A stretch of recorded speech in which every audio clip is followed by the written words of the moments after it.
Ningthau khomba amasung leima linthoi ngambigi macha Meidingu Senbi Kiyamba masagi Chahi kunmari suraba matam 1467 da Meitrabak ningthau oiramme Pongi ningthau haibadi San Kingdom ga mahaka luna chana tinaba marup mapang oiramme ningthau machanupi Sana leima rembibu Pong ningthau Chaufa khekombada Lousinkhiba gi wari lei Pongi ningthau na Meitrabak ta lakpa matamda Sanagi upu macha amada phaya kauba nung ama haplaga ningthau Kiyamba da khudol pot oina piramme matik mayai chawba nung ni Luna latuna manghandana thamnaba Pong ningthauna sinarame 1475 ta ningthau Kiyambana nung adu thamnaba mafam semgattuna laisang ama lamangdong da sakhi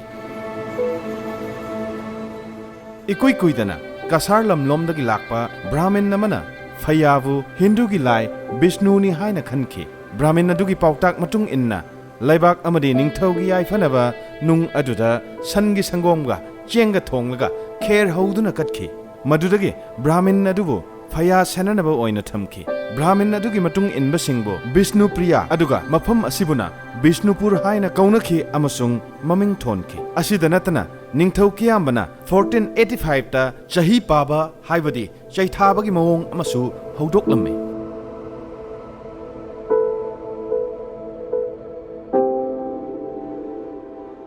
khara samjin jaraga Meidingu Sarairongba amasung Sapam Chanu Nungthil Chaibigi machanupani Pamhaiba Mahak December 23rd 1690 da poe Sarairongmana sirba matam 23rd August 1708 ta Pamhaibana Meitrabak ningthau oike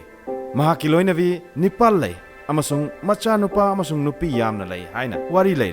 Mahaki matamdane ningthauren laingaki semina asi nongpok thangba Kabu tampak faoba lousinkhi aduga nongsuptana kasar amasung takhel faoba lousillamduna Meitrabak kilam asi yamna chaukthoklamme Chittagong gi chingsang pareng singsu mahakki laingaki makhada leirambagi wari leikhi ningthau pamhaiba asi maitai ningthau singgi manungda yamna thauna phaba ningthau amadi oiramme landa haisingba amasung lam chauthokpa lousinbada yamna hairamme adubu sanamahi lining amasung pakhangba lining laishondadi pukning lupkhite adugi mahutta 15 amasung 16th century da Meitrabak ta yosinlakhiba Hindu lining da mahakte pukning lupna thajakhiba mishakne mahakna 1723 aduwaida maitai singna yen loiba amasung ok loiba gi chanabi adu thingkhiba gi wari leide lungpung sing tawduna lawthoklaga arem khak sing adu 20 March 1724 da ningthi turen gi torwanda mai thadokhi haibagi wari su leire adudagi hauna maitai singna thawai hakchang khainaraba matamda hakchang mai thaduna phumbagi chanabi ase semki haibagi thajanabi su leire lalabasu ngakpiu 1732 gi meragi purnima numitta ningthauna puya amasung sanamahi lainingi lairik loinamak khomkattuna mai thadokkhibagi wari su ningsingduna leire numit asimak puya mai thaba haina ningsingduna lakli 1737 da ningthau masamak ramandi lining santokpa selet lobnaki lakpa santidas gosai gi matenga loinana ramandi dharma lauduna ningthau gi lining oike ramandi lining lau yadaba amasung lining asigi mayokta leiba matam madugi konungi maichoushing konungdagi tanthokpa amasung arapa khungang singda salhan khibagi wari lei matam adudagi hauna ningthau pamhaibana Meidingu natragana ningthau haiba wahi asigi mahutta Maharaja haiba wahina mahut sinduna ningthau gi maming mamangda haptuna khangnaba horai Maitai Kingdom ge aphauba amasung singthaba yaba maichau kharagi maming panjarabada loremba khongnang thaba langol lukhoi konok thengra wangu baji na chingba maming panmaya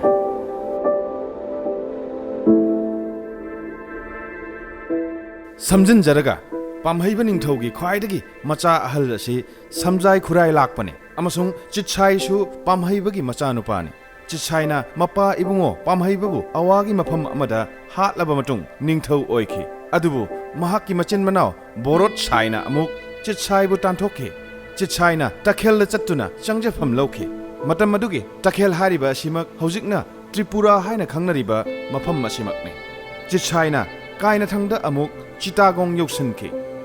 1751 matamdudani Chitchaina British East India Company gi mateng lauraga ningthau khubam hanjinnaba hotnakhi ꯑꯗꯨꯕꯨ ꯕ꯭ꯔꯤꯇꯤꯁꯀꯤ ꯃꯇꯦꯡ ꯐꯪꯈꯤꯗꯦ ꯃꯍꯥꯛꯅ ꯕ꯭ꯔꯤꯇꯤꯁꯀꯤ ꯃꯐꯝꯗ ꯃꯇꯦꯡ ꯂꯧꯅꯕ ꯍꯣꯠꯅꯔꯨꯕ ꯑꯁꯤꯅ ꯃꯩꯇꯩꯁꯤꯡꯒ ꯕ꯭ꯔꯤꯇꯤꯁꯁꯤꯡꯒ ꯃꯔꯤ ꯁꯝꯅꯕ ꯍꯧꯔꯛꯈꯤꯕꯅꯤ ꯍꯥꯏꯕꯒꯤ ꯋꯥꯔꯤ ꯂꯩꯔꯤ ꯕꯣꯔꯣꯠ ꯁꯥꯏꯅ ꯆꯍꯤ 2 ꯅꯤꯡꯊꯧ ꯑꯣꯏꯔꯕ ꯃꯇꯨꯡ ꯒꯧꯔꯤ ꯁ꯭ꯌꯥꯝꯅ ꯑꯃꯨꯛ ꯅꯤꯡꯊꯧ ꯑꯣꯏꯈꯤ 1762 ꯃꯇꯝ ꯑꯗꯨꯗ ꯕ꯭ꯔꯤꯇꯤꯁ ꯑꯃꯁꯨꯡ ꯃꯅꯤꯄꯨꯔ ꯑꯅꯤꯅ ꯃꯅꯤꯄꯨꯔꯒꯤ ꯒꯧꯔꯤ ꯁ꯭ꯌꯥꯝ ꯑꯃꯁꯨꯡ ꯕ꯭ꯔꯤꯇꯤꯁꯀꯤ ꯃꯥꯏꯀꯩꯗꯒꯤꯅ ꯒꯚꯔꯅꯔ ꯑꯣꯐ ꯕꯦꯡꯒꯜ ꯃꯤꯁꯇꯔ ꯕꯦꯅꯣꯁꯤꯔꯇꯥꯠ ꯑꯅꯤꯅ ꯌꯥꯅꯋꯥꯔꯣꯜ ꯑꯃ ꯁꯍꯤ ꯇꯧꯅꯗꯨꯅ ꯌꯥꯅꯈꯤ ꯌꯥꯅꯈꯤꯕ ꯋꯥꯐꯝ ꯑꯁꯤꯃꯛꯇꯤ ꯏꯆꯝ ꯆꯝꯃꯤ ꯕ꯭ꯔꯤꯇꯤꯁ ꯑꯃꯁꯨꯡ ꯃꯅꯤꯄꯨꯔ ꯑꯅꯤꯒꯤ ꯃꯔꯛꯇ ꯂꯂꯣꯜ ꯏꯇꯤꯛꯅꯆꯤꯡꯕ ꯃꯥꯏꯀꯩꯗ ꯃꯇꯦꯡ ꯄꯥꯡꯅꯒꯅꯤ ꯑꯃꯁꯨꯡ ꯕ꯭ꯔꯤꯇꯤꯁꯅ ꯅꯤꯡꯊꯧꯒꯤ ꯂꯩꯉꯥꯛ ꯑꯁꯤꯗ ꯃꯄꯥꯟ ꯂꯝꯗꯒꯤ ꯂꯥꯟꯖꯪꯂꯛꯄꯁꯤꯡ ꯉꯥꯛꯊꯣꯛꯄꯗ ꯃꯇꯦꯡ ꯄꯥꯡꯒꯅꯤ ꯑꯃꯁꯨꯡ ꯃꯅꯤꯄꯨꯔꯅ ꯏꯁ ꯏꯟꯗꯤꯌꯥ ꯀꯝꯄꯦꯅꯤꯒꯤ ꯃꯤꯑꯣꯏꯁꯤꯡꯒꯤ ꯂꯩꯅꯕ ꯂꯝ ꯃꯆꯦꯠ ꯑꯃ ꯕ꯭ꯔꯤꯇꯤꯁꯇ ꯄꯤꯒꯅꯤ ꯍꯥꯏꯗꯨꯅ ꯌꯥꯅꯈꯤꯕꯅꯤ 1763ꯗ ꯒꯧꯔꯤ ꯁ꯭ꯌꯥꯝꯅ ꯂꯩꯈꯤꯗ꯭ꯔꯕ ꯃꯇꯨꯡ ꯆꯤꯡꯊꯥꯡ ꯈꯣꯝꯕꯅ ꯅꯤꯡꯊꯧꯐꯝ ꯀꯥꯈꯤ ꯆꯍꯤ 3 ꯃꯨꯛ ꯂꯩꯔꯒ ꯑꯋꯥꯅ ꯃꯅꯤꯄꯨꯔꯗ ꯂꯥꯟꯗꯥꯔꯛꯇꯨꯅ ꯆꯤꯡꯊꯥꯡ ꯈꯣꯝꯕ ꯀꯁꯥꯔꯗ ꯆꯦꯟꯗꯨꯅ ꯂꯩꯈꯤ 1773ꯗ ꯃꯅꯤꯄꯨꯔꯕꯨ ꯑꯃꯨꯛ ꯑꯋꯥꯁꯤꯡꯗꯒꯤ ꯂꯧꯁꯤꯟꯈꯤ 1775 ꯃꯇꯝꯗ ꯂꯃꯥꯡꯗꯣꯡꯗ ꯀꯣꯅꯨꯡ ꯑꯣꯏꯗꯨꯅ ꯄꯥꯜꯂꯝꯂꯒ ꯑꯃꯨꯛ ꯂꯪꯊꯕꯥꯜꯗ ꯀꯣꯅꯨꯡ ꯍꯣꯡꯂꯛꯈꯤ ꯅꯤꯡꯊꯧ ꯂꯨꯍꯨꯞ ꯎꯞꯄ ꯅꯨꯃꯤꯠ 11 January 1779ꯗ ꯔꯥꯖꯃꯟꯗꯜ ꯄꯨꯈ꯭ꯔꯤꯒꯤ ꯃꯄꯥꯟꯗ ꯅꯨꯃꯤꯠ 5ꯅꯤ ꯆꯨꯞꯅ ꯔꯥꯁ ꯂꯤꯂꯥ ꯁꯥꯟꯅꯈꯤ 1774 ꯃꯇꯝ ꯑꯗꯨꯋꯥꯏꯗꯅ ꯋꯥꯔꯦꯟ ꯍꯦꯁꯇꯤꯡꯅ ꯒꯚꯔꯅꯔ ꯖꯦꯅꯔꯦꯜ ꯑꯣꯐ ꯏꯟꯗꯤꯌꯥ ꯑꯣꯏꯈꯤ ꯃꯇꯝ ꯑꯗꯨꯗꯅꯤ ꯃꯩꯇ꯭ꯔꯕꯥꯛ ꯅꯠꯇ꯭ꯔꯒꯅ ꯁꯅꯥ ꯂꯩꯕꯥꯛ ꯍꯥꯏꯕ ꯂꯝ ꯑꯁꯤꯒꯤ ꯃꯍꯨꯠꯇ ꯃꯅꯤꯄꯨꯔ ꯍꯥꯏꯅ ꯊꯣꯟꯈꯤꯕꯁꯨ ꯃꯇꯝ ꯑꯗꯨꯗ ꯈꯪꯅꯔꯤꯕ ꯃꯩꯇ꯭ꯔꯕꯥꯛ ꯅꯠꯇ꯭ꯔꯒꯅ ꯁꯅꯥ ꯂꯩꯕꯥꯛ ꯍꯥꯏꯕ ꯂꯝ ꯑꯁꯤꯃꯛ ꯑꯗꯨꯛꯀꯤ ꯃꯇꯤꯛ ꯄꯥꯛ ꯆꯥꯎꯏ ꯅꯣꯡꯄꯣꯛꯂꯣꯝꯗꯅ ꯅꯤꯡꯊꯤ ꯇꯨꯔꯦꯜ ꯈꯥ ꯃꯥꯏꯀꯩꯗꯅ ꯆꯤꯇꯥꯒꯣꯡ ꯑꯋꯥꯡ ꯃꯥꯏꯀꯩꯗꯅ ꯕ꯭ꯔꯍ꯭ꯃꯄꯨꯇ꯭ꯔ ꯑꯃꯁꯨꯡ ꯅꯣꯡꯆꯨꯞ ꯃꯥꯏꯀꯩꯗꯅ ꯀꯁꯥꯔ ꯑꯁꯤꯅꯆꯤꯡꯕ ꯂꯝꯁꯤꯡꯒꯤ ꯑꯗꯨꯛꯀꯤ ꯃꯇꯤꯛ ꯄꯥꯛ ꯆꯥꯎꯅ ꯂꯩꯔꯤꯕ ꯂꯝꯁꯤꯡ ꯑꯁꯤ ꯄꯨꯟꯁꯤꯜꯂꯒ ꯃꯅꯤꯄꯨꯔ ꯍꯥꯏꯅ ꯃꯤꯁꯇꯔ ꯔꯦꯟꯗꯦꯜꯅ ꯃꯃꯤꯡ ꯄꯤꯈꯤ ꯍꯥꯏꯕꯒꯤ ꯋꯥꯔꯤ ꯂꯩ ꯑꯁꯨꯝꯅ ꯃꯅꯤꯄꯨꯔꯗ ꯃꯍꯥꯔꯥꯖꯥ ꯚꯒ꯭ꯌꯆꯟꯗ꯭ꯔꯅ ꯅꯤꯡꯊꯧ ꯑꯣꯏꯕ ꯃꯇꯝꯗꯅ ꯑꯃꯨꯛ ꯕꯩꯁꯅꯚꯤꯖꯝꯒꯤ ꯆꯩꯇꯟꯌ ꯂꯥꯏꯅꯤꯡꯕꯨ ꯂꯧꯗꯨꯅ ꯅꯤꯡꯖꯈꯤ ꯃꯇꯝ ꯑꯁꯤꯗꯒꯤ ꯂꯝꯇꯥ ꯊꯥꯒꯤ ꯄꯨꯔꯅꯤꯃꯥꯗ ꯌꯥꯎꯁꯪ ꯀꯨꯝꯍꯩ ꯍꯧꯗꯣꯛꯈꯤ ꯃꯥꯔꯆ 5 1779ꯗ ꯅꯤꯇ꯭ꯌꯥꯅꯟꯗꯒꯤ ꯃꯤꯇꯝ ꯁꯥꯗꯨꯅ ꯂꯥꯠꯄ ꯍꯧꯈꯤ ꯆꯍꯤꯒꯤ ꯀꯨꯝꯍꯩ ꯍꯩꯀ꯭ꯔꯨ ꯍꯤꯗꯣꯡꯕ ꯍꯤꯌꯥꯡ ꯇꯥꯟꯅꯕ ꯑꯁꯤꯁꯨ ꯂꯥꯡꯕꯟꯒꯤ 11ꯅꯤ ꯄꯥꯟꯕꯗ ꯍꯧꯗꯣꯛꯈꯤ ꯑꯃꯁꯨꯡ ꯍꯧꯖꯤꯛ ꯐꯥꯎꯕ ꯆꯠꯊꯔꯤ ꯂꯪꯊꯕꯥꯜꯗ ꯀꯣꯅꯨꯡ ꯑꯣꯏꯔꯝꯕꯗꯒꯤ 1769ꯗ ꯀꯣꯟꯊꯧꯖꯝ ꯌꯨꯝꯐꯥꯜ ꯍꯥꯏꯅ ꯈꯪꯅꯔꯝꯕ ꯍꯧꯖꯤꯛꯅ ꯒꯚꯔꯅꯔꯒꯤ ꯕꯪꯒ꯭ꯂꯣ ꯑꯣꯏꯔꯤꯕ ꯑꯁꯤꯗ ꯀꯣꯅꯨꯡ ꯍꯣꯡꯗꯨꯅ ꯂꯩꯈꯤ 1797ꯗ ꯃꯆꯥꯅꯨꯄꯥ ꯑꯍꯜ ꯂꯕꯟꯌ ꯆꯟꯗ꯭ꯔꯗ ꯅꯤꯡꯊꯧꯐꯝ ꯄꯤꯔꯝꯂꯒ ꯅꯕꯗꯤꯞꯇ ꯂꯥꯏ ꯅꯤꯡꯕ ꯆꯠꯈꯤ ꯑꯃꯁꯨꯡ ꯃꯨꯔꯁꯤꯗꯥꯕꯥꯗꯇ 1798ꯇ ꯇꯥꯏꯕꯪꯄꯥꯜ ꯊꯥꯗꯣꯛꯈꯤ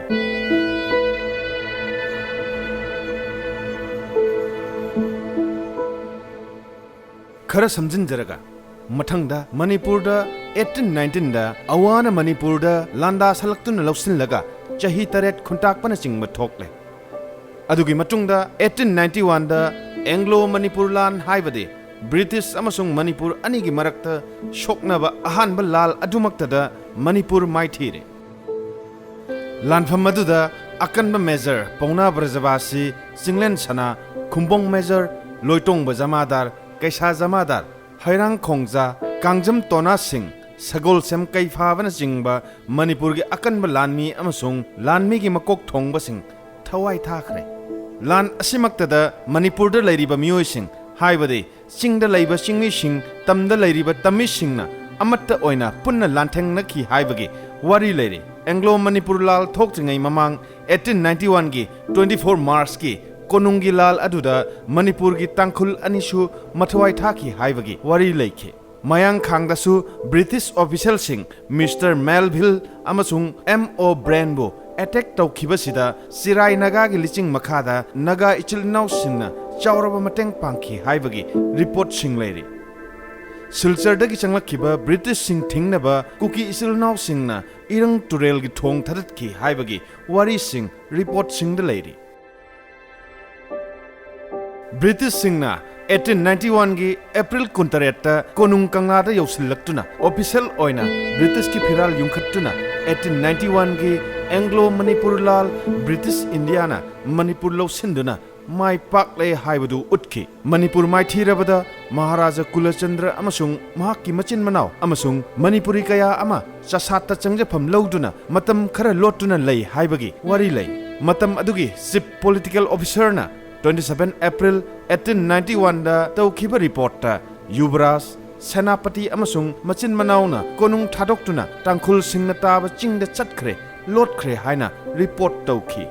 Kaina thangda British ta surrender tauraba amasung British ki lanmi singna makhoi gi mayok ta lan hau khibani haina chingnaba sing pharaduna trial chatharaba matungda ahanba oina kangla gi nongchup thong aduda 25 May 1891 da pukrambam kajao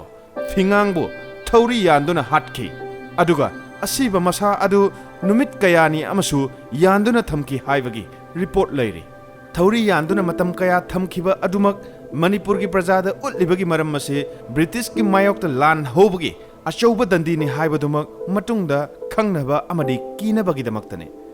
mathangda amuk British lanmi da yauramba Niranjan Chubedarbu June 8 1891 da hatki mahaksu lal matamda British ki mayok ta leiduna Manipur ki maikai da lan pangbagi maraldani haibagi report ta leiri